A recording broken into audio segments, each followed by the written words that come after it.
this is the bullshit, the opposite that happens when social systems become manifest like rotten. It's a system where people lie to each other in order to keep themselves in power, in order to keep their money flowing, in order to keep this nonsense up and running. People lie to themselves, they lie to their constituents, and the democracy starts to become like, what's the point? Like, does this even work?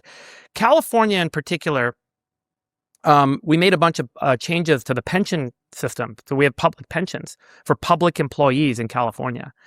And over the past 12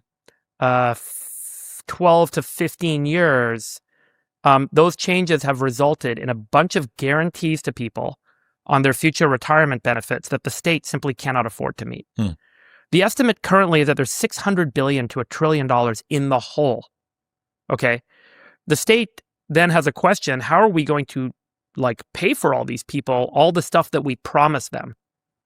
And that's a big part of, and then there's also all the near-term stuff like healthcare costs. Hey, we promised them healthcare. We promised our union workers healthcare. We've got to figure out a way to fund the healthcare because the promises were made. But the promises were never funded.